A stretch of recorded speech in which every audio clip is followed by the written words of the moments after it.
नमस्कार दोस्तों, हमारे चैनल में आप सभी का स्वागत है। एक बार फिर हम आपके लिए ले आए हैं बहुत ही मनोरंजक फिल्म जिसकी कहानी बेहद ही रोचक है। तो देर किस बात की, आइए जानते हैं the dead the damned and the darkness के बारे में। फिल्म की शुरुआत ही दिल दहलाने वाली है, जिसमें दिखाया जाता है कि एक व्यक्ति अपने परिवार की फोटो देखकर एक मांस के बने कंकाल के हाथ से एक रिंग निकालता है और उसे अपने गले में लॉकेट के साथ पहन लेता है और फिर उस मांस के कंकाल को बर्नर में जला देता है और बची राख को एक बोतल में भरकर रख लेता है। आगे दिखाया जाता है कि वो एक मास्क सूट पहनकर एक कंटेनर से बाहर निकल रहा है जहाँ पे ज़ॉम्बीज़ का कब्जा है। जी दोस्तों, सही सुना आपने, ज़ॉम्बीज़। जो भी ज़ॉम्बी उसके सामने आता है वो उसे गोली मारकर उड़ा देता। कुछ टाइम बाद बहुत सारे ज़ॉम्बीज़ उसे घेर लेते हैं, किंतु हमारा हीरो मशीन गन का इस्तेमाल करके वहाँ से भाग निकलने में कामयाब होता है। अगले सीन में एक माँ अपनी बच्ची एमा को घर छोड़कर जाने को कहती है। एमा के सवाल करने पर वो बिलखते हुए कहती है कि तुम्हें जाना होगा और मैं तुम्हारे साथ नहीं आ सकती। इसी बीच उनकी खिड़की पर एक ज़ॉम्बी दस्तखत देता है और एमा सहम जाती है और वो अपनी माँ से पूछती है, क्या वो पापा हैं? उसकी माँ कहती है, हाँ, वो शरीर पापा की है, लेकिन अब वो तुम्हारे पापा नहीं हैं, वो बीमार हो चुके हैं। वो ज़ॉम्बी घर के अंदर घुसने को तैयार है। ये देखकर माँ एमा को कहती है कि जैसे ही वो दरवाज़ा खोले वो दोनों अलग अलग दिशाओं में भागना शुरू करेंगे। एमा अपनी माँ को उसके साथ रुकने को कहती है, किंतु माँ नहीं मानती और एमा को बताती है कि इस घर में रहना अब खतरे से खाली नहीं है, क्योंकि उसके पापा जो अब एक ज़ॉम्बी बन चुके हैं थोड़ी ही देर में घर के अंदर घुस जाएंगे और किसी को भी नुकसान पहुँचा सकते हैं। माँ ये भी बताती है कि पिछली बार उसके पिता ने उसको काट लिया था, यदि ऐसा दोबारा होता है तो वो भी ज़ॉम्बी बन जाएंगी। माँ एमा को उसके बचपन की याद दिलाती है, जब एमा दौड़ा करती थी और माँ उसको रुकने को कहती थी, पर आज माँ उसे रोकेगी नहीं। आज एमा को अपनी ज़िंदगी के लिए दौड़ना होगा। इन्हीं बातों के बीच ज़ॉम्बी घर में चुपके से घुस जाता है। माँ एमा को पीछे के दरवाजे से भगा देती है, पर ज़ॉम्बी उसके पीछे चला जाता है। माँ एमा को बचाने के लिए ज़ॉम्बी को एक पत्थर फेंक कर मारती है ताकि उसका ध्यान अपनी तरफ कर सके। वो जैसा चाहती थी वैसा ही हुआ और ज़ॉम्बी ने उसकी माँ को ज़मीन पर लेटाकर निवस्त्र करके खा जाता है और ये सीन यहीं ख़त्म होता है। इसके बाद सीन चेंज हो जाता है। अब एक महिला को चुपके चुपके बाकी ज़ॉम्बी से बचते हुए एक अन्य ज़ॉम्बी का पीछा करते हुए दिखाया जाता है। वो लड़की जिस ज़ॉम्बी का पीछा कर रही होती है वो एक मॉल में घुस जाता है और लड़की उसे बाहर खड़ी होकर देख रही होती है। इसी बीच पीछे से एक आदमी उसे आवाज़ देता है और उसे अंदर जाने से रोकता है, किंतु शायद उस लड़की को सुनाई नहीं देता है। धीरे धीरे वो आदमी उस लड़की की ओर आगे बढ़ता और उसके कंधे पर हाथ रखता है। लड़की डर जाती है। वो आदमी उसे समझाता है कि क्या तुम्हें अपनी जान प्यारी नहीं है। इतना कहकर वो उसे वहाँ से ले जाता है। वो आदमी उस लड़की को एक शांत जगह ले जाके समझाता है कि ज़ॉम्बी के इर्द गिर्द घूमना खतरे से खाली नहीं है, क्योंकि जैसे हमें खाने की भूख लगती है वैसे ही ज़ॉम्बी को खून की भूख लगती है। किंतु वो लड़की उस आदमी को बीच में ही रोक के अपने गले में से एक बोर्ड निकाल कर दिखाता है, जिस पे लिखा होता है कि मैं सुन नहीं सकती, इसलिए मुझसे बात करने के लिए मेरी तरफ देखकर क्लियर बोलें। वो आदमी अपनी बात दोहराता है और उस लड़की को अपने साथ आने को कहता है। साथ आने की बात को लेकर उस लड़की के मन में उस आदमी के लिए शंका पैदा होता है। तब वो आदमी उसे समझाता है कि उसके घर पर उसकी बीवी और बहन है जिन्होंने अच्छा खाना बनाया है। ये कहकर वो उस लड़की को अपने घर बुलाता है और लड़की मान जाती है। घर की ओर बढ़ते हुए आदमी उस लड़की को बताता है कि उसके माँ जैसे सूप कोई नहीं बना सकता। वो लड़की एकदम से रुक जाती है और याद करती है कि पहले तो उस आदमी ने बीवी और बहन का जिक्र किया था। इस सवाल को वो लड़की उससे लिखकर पूछती है, क्योंकि वो बोल नहीं सकती। इस पर वो आदमी उस लड़की को कहता है कि मेरी माँ भी जिंदा है और माँ को आवाज़ लगाता है और ऐसा दर्शाता है कि उसकी माँ ने वापस उसको जवाब दिया हो। यहाँ उस आदमी ने लड़की की ना सुन पाने की मजबूरी का फ़ायदा उठाया है। वो घिनौना आदमी उस लड़की के साथ बदसलूकी कर उसे घसीटता हुआ अपने घर लेके जाता है और उसे बिस्तर पर लेटाकर उसके साथ जोर ज़बरदस्ती शुरू कर देता है। लेकिन वो चालाक लड़की उसे लिखकर ये कहती है कि ठीक है, मैं तुम्हें वो सब दूंगी जो तुम चाहते हो, लेकिन मेरे कपड़े मत फाड़ो, क्योंकि मेरे पास इनके अलावा पहनने को कुछ नहीं बचा। मुझे मेरे जूते उतारने दो। वो आदमी मान जाता है और उसके शरीर को देखने लगता है। इसी बीच वो लड़की अपने जूतों में से चाकू निकालकर उस आदमी पर वार करने ही वाला होता है कि उस आदमी की निगाह उस पर पड़ जाती है और वो अपनी बंदूक निकालकर उस लड़की को डराना शुरू कर देता है। वो उस लड़की को बेसमेंट में ले जाकर रस्सी से बांध देता है और कपड़े उतारना शुरू ही करता है कि पीछे से एक ज़ॉम्बी आकर उस पर वार कर देता है और वो मासूम लड़की वहां से भाग जाती है। अगले सीन में लेफ्टिनेंट कर्नल सॉयर को दिखाया जाता है। ये वही इंसान है जो फिल्म के शुरुआत में दिखाया गया था।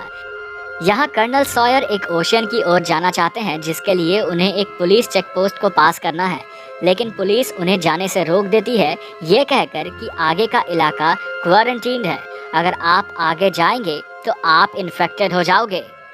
पुलिस वालों और कर्नल सॉयर के बीच बातचीत चल रही होती है कि एक ज़ॉम्बी वहां आ जाता है जिसे 2 गोली मारकर पुलिस कर्मचारी मौत के घाट उतार देता है। सॉयर के लाख बोलने पर भी पुलिस वाले नहीं मानते और आखिरकार हार कर कर्नल को वहां से जाना ही पड़ता है। फिल्म में आगे उसी लड़की को एक ज़ॉम्बी के हाथ से बंदूक खींचते हुए दिखाते हैं, लेकिन किंतु पीछे से एक ज़ॉम्बी आके उस पे वार कर देता है, पर किसी तरह वो लड़की एक बार फिर वहां से जान बचाकर भाग जाती है और एक क्रेन के ऊपर चढ़ जाती है। आगे कर्नल को ओशन तक जाने के अलग रास्ते पर जाते हुए दिखाते हैं जहां उन्हें एक दूसरे पुलिसकर्मी मिलते हैं।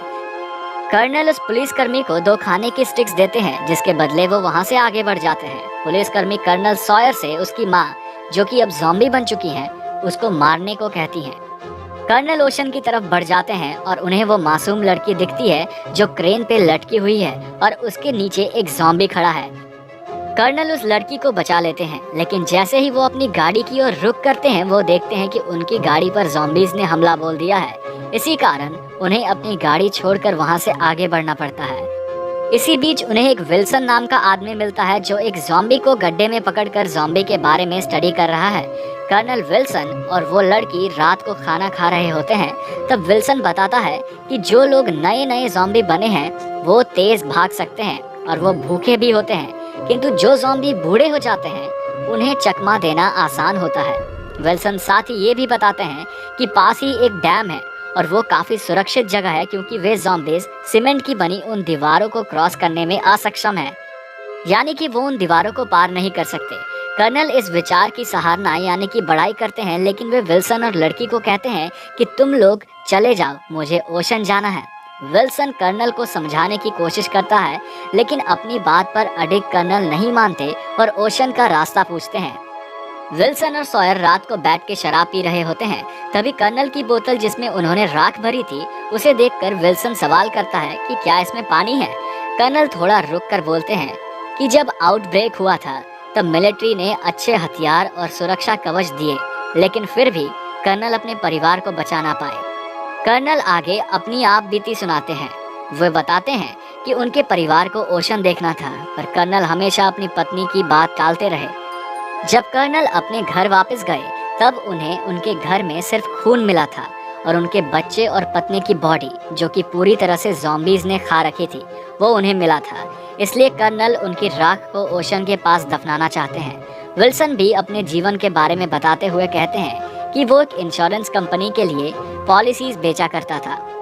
दोनों बातें करके लौट रहे होते हैं कि उन्हें उस लड़की का बोर्ड मिलता है जिस पे लिखा होता है कि मेरा साथ देने के लिए शुक्रिया, लेकिन मैं अकेले ही ठीक हूँ। फिल्म में आगे लड़की को मॉल में जाते हुए दिखाते हैं जिसे वो सामने से चेन बांधकर बंद कर देती है। ऐसा लगता है कि वो किसी को ढूंढ रही है। वो लड़की सुन नहीं सकती, इसी वजह से उसे एक ज़ॉम्बी की आवाज़ सुनाई नहीं देती है। वो ज़ॉम्बी एक महिला है जिसने अपने हाथ में एक बच्चा ले रखा है। लड़की अपने कपड़े बदल रही होती है और वो महिला ज़ॉम्बी उसे ढूंढ रही होती है। लड़की अपने साथ कुछ अन्य कपड़े लेकर मॉल के ज़मीन पर उन कपड़ों का बिस्तर बनाकर लेट जाती है। महिला ज़ॉम्बी अपने हाथ में अपना बच्चा लिए अभी भी उस लड़की की तलाश कर रही है। वो पुकार रही होती है, किंतु वो लड़की कुछ सुन नहीं सकती है। आखिरकार वो ज़ॉम्बी उस लड़की को खोज लेती है, किंतु वो लड़की उसे मारकर वहां से बाहर की ओर भागने में कामयाब हो जाती है।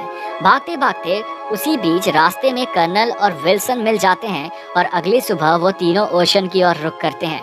ओशन पर पहुंचकर कर्नल सॉयर उनके बच्चों की राख को ओशन के पास बीच पर गिराकर खुदकुशी करने की कोशिश करते हैं, लेकिन वो ऐसा कर नहीं पाते और विल्सन और स्टेफनी के पास वापस चले जाते हैं। अब स्टेफनी, विल्सन और कर्नल सॉयर वहां फंसे लोगों की जान बचाने के मिशन में जुट जाते हैं। ऐसा करते वक्त कर्नल को उनकी बेटी मिलती है जिसको एक महिला ने अपने पास सुरक्षित रखा था। अपनी बेटी को जिंदा देख वो अत्यंत खुश हो जाते हैं। इसके बाद दिखाया जाता है कि वो महिला जिसने कर्नल की बेटी को सुरक्षित रखा, वो विल्सन को एक वीडियो दिखाते हैं जिसमें प्रेसिडेंट बताते हैं कि इस इन्फेक्शन से बचने के लिए विश्व की आबादी को मिटाना होगा, जिसमें अफ्रीका के लोग पहले मारे गए क्योंकि वहाँ से केवल गरीबी ही आती है विश्व भर में। प्रेसिडेंट ये भी बताते हैं कि ये इन्फेक्शन फैला कैसे। दशकों पहले हमारे वैज्ञानिकों को गोल्ड माइनर्स के रिमेन्स मिले जिनकी मृत्यु 1860 के प्लेग में हो गई थी। ऐसा करते वक्त उन्हें एक मोटर भी मिला जिसमें से अजीब सी हरे रंग की रेडिएशन निकल रही थी।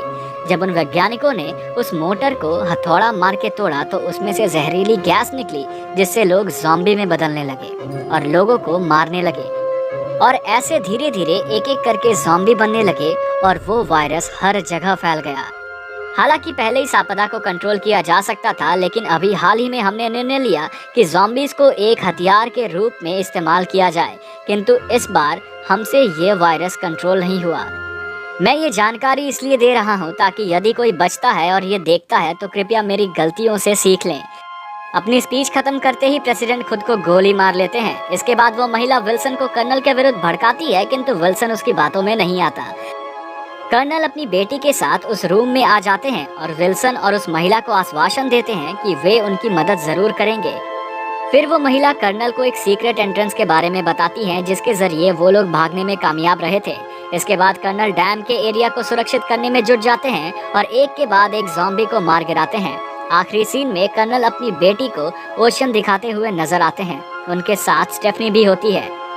इसी के साथ फिल्म का समापन होता है। तो दोस्तों, कैसी लगी आपको ये फिल्म कमेंट करके ज़रूर बताइएगा। हम जल्द लौटेंगे एक और दिलचस्प कहानी के साथ। तब तक के लिए अपना ख्याल रखिए। नमस्कार।